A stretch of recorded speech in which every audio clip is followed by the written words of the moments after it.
Hello, everyone, and welcome. Hi, everyone. Welcome back.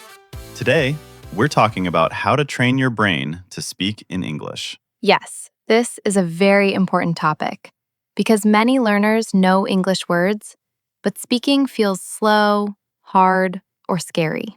That's true. Sometimes people understand a lot, but when they want to speak, their brain suddenly feels empty. Yes, like, I know this word, I know this sentence, but where did it go? Exactly. So today, we want to talk in a simple way about how your brain can slowly get better at speaking English. And before we start, please support our channel, like this video, and subscribe to Simple English Talks. Yes, that really helps us, and it helps more English learners find these easy conversations. So, get comfortable, take a deep breath, and let's talk together. First, let's say something important. Your brain can learn to speak English. Yes, maybe not in one day, maybe not in one week, but it can happen. Many people think, maybe I am not good at languages. But very often, that is not the real problem. The real problem is simple. The brain needs training. Just like the body needs exercise, right? Yes, exactly like that. If you go to the gym one time, you do not become strong. I wish it worked like that. Me too. And with English, it is the same. If you study one time and then stop, your speaking will not grow much. But if you practice a little, again and again, your brain starts to react faster. So, the first idea is this: train your brain every day, even for a short time. Not 1 hour only on Sunday and nothing for 6 days. Yes, your brain likes regular practice. Even 10 minutes can help if you do it every day. Let's talk about why speaking feels difficult. Yes, why does it feel so hard for many learners? Because speaking is fast, very fast. You need a word, then another word, then grammar, then sound, all in a few seconds. And if your brain is not ready, it starts to translate from your first language. That takes time, and then the sentence becomes slow. Sometimes too slow, and then the person feels nervous. And when we feel nervous, the brain becomes even slower. Yes, so this is why training matters. We want to make English feel more natural, not like a math test. Yes, because speaking should not feel like solving a puzzle with smoke coming out of your head. That is a very good image. So, how do we train the brain? Step 1. Stop trying to learn too many words at one time. That may surprise some people. Yes, many learners think more words means better English. But if you learn 50 new words today and never use them, your brain will not keep them ready for speaking. It is better to learn a few useful words and use them many times. For example, words like I think, I need, I want, I like, I don't know, maybe. Can you help me? These are powerful phrases because you can use them every day. So the brain remembers them faster because they come back again and again. Yes, your brain loves useful repetition. Useful repetition, not boring repetition. Right. There is a difference. What do you mean by that? I mean this. Don't only read a list like a robot. Apple, table, window, coffee. Yes, that may help a little, but it does not train real speaking. Real speaking needs small, real sentences. Exactly. Instead of only learning coffee, say, I want coffee. This coffee is hot. I drink coffee in the morning. Now the word is living inside a sentence, and that is easier for the brain. Step 2. Speak out loud, even when you are alone. Some people feel silly doing that. That is okay. Many good learning habits look strange at first. Yes, if someone sees you talking to yourself in the kitchen, just smile and continue. Maybe say, I am not crazy, I am practicing English. Exactly. When you speak out loud, your brain, your mouth, and your ears work together. That is very important because speaking is not only in the mind.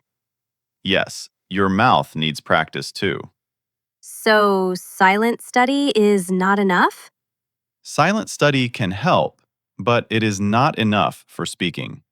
Your brain must get used to hearing your own English voice.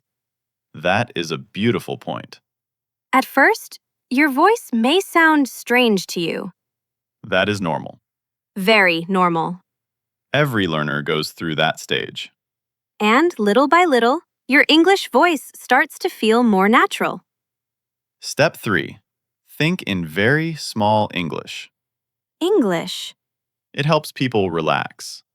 Many learners try to think in big, perfect, beautiful English.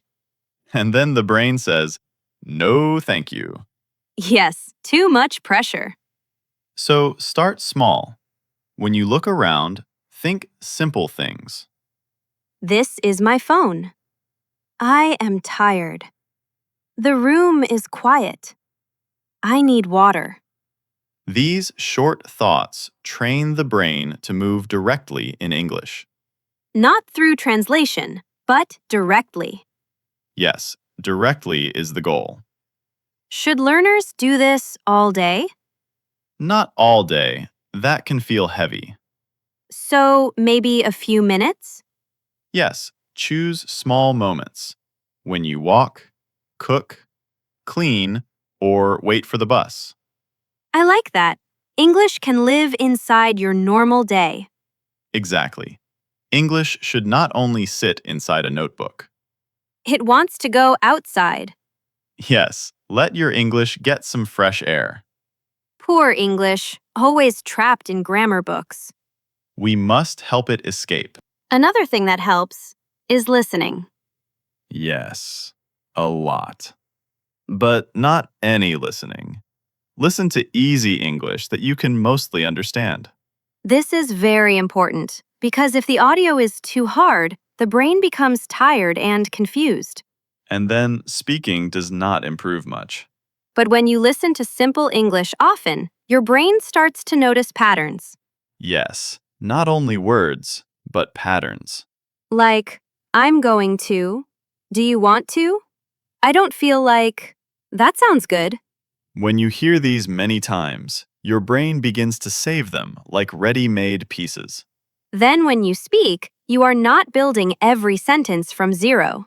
That makes speaking easier, faster, and calmer. So, in a way, listening feeds speaking.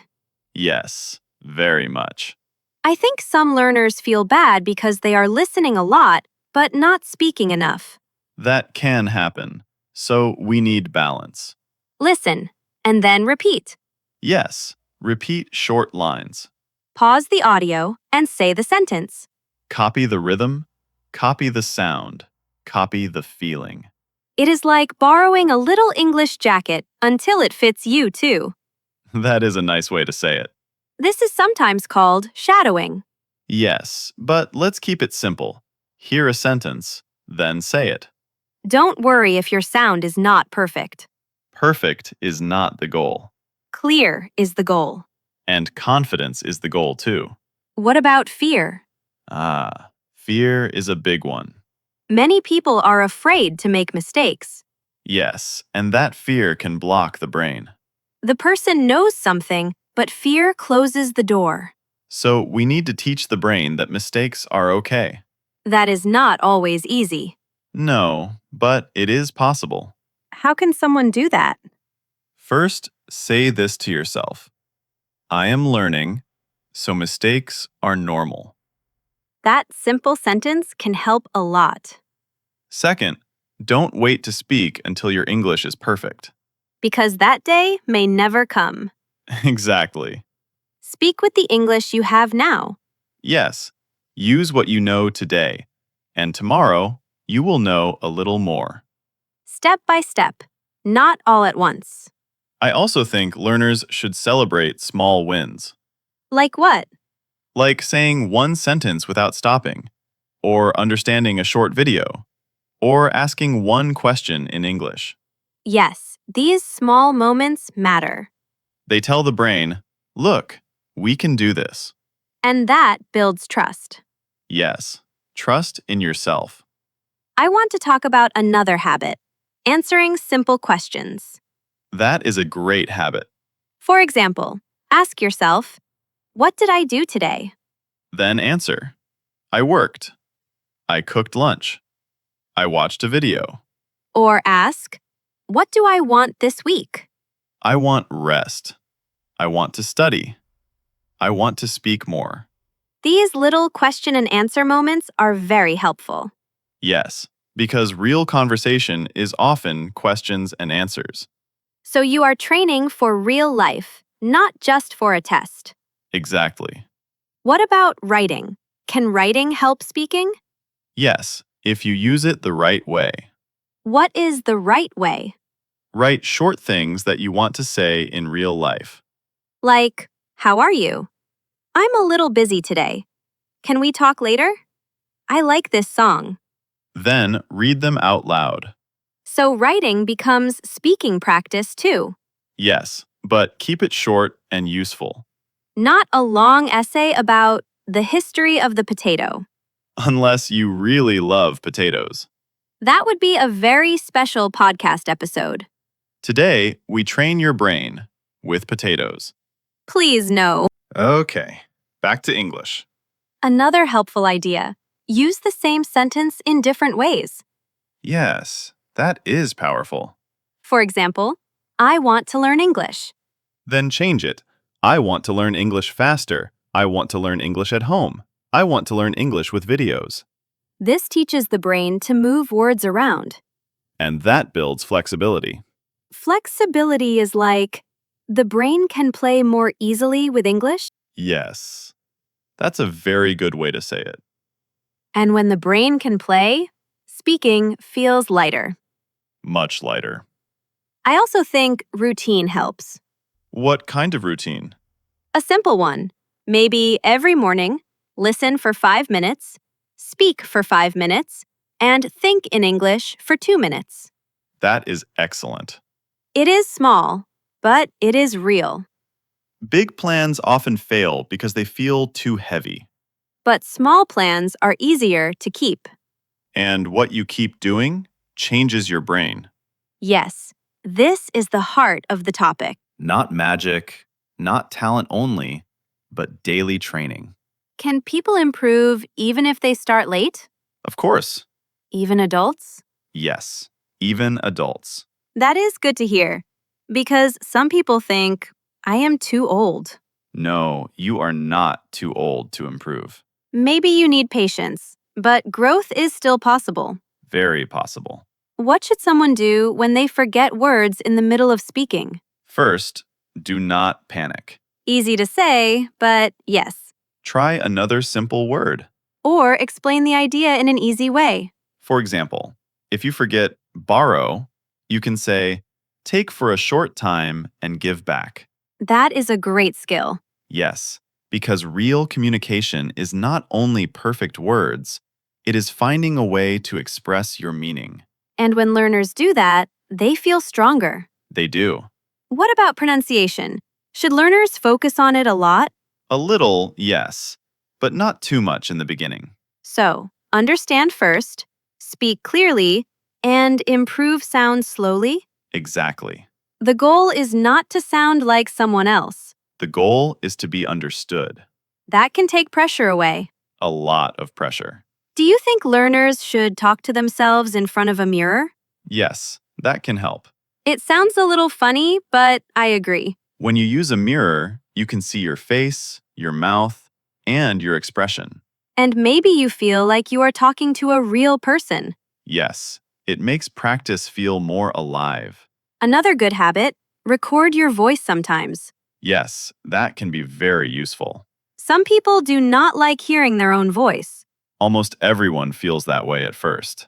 Yes, the first time can be a shock. But after that, it becomes normal. And then you can hear your progress. That is important, because progress is often slow, and the voice recording lets you notice it. Maybe last month you were speaking in single words. And now you can say full, short sentences. That is real progress. Let's talk about one mistake learners often make. They wait for motivation? Yes, that is one of them. Motivation is nice, but it comes and goes. Routine is stronger. So, don't say, I will practice when I feel ready. Practice, and then you will become ready. That is such a good line. Thank you.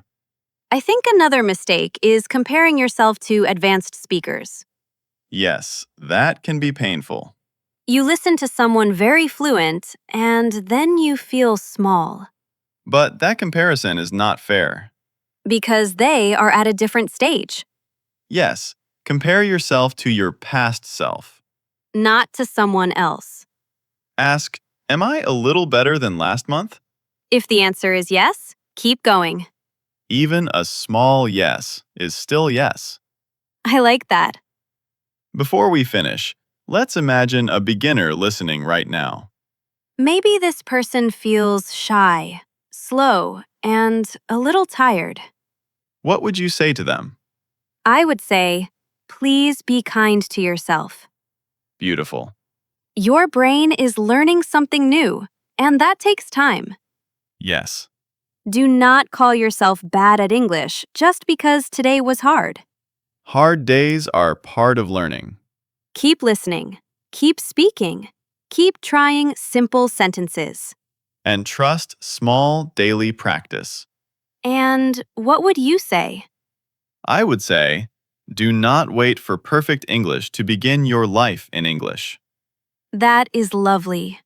Start now with easy words, easy thoughts, easy sentences.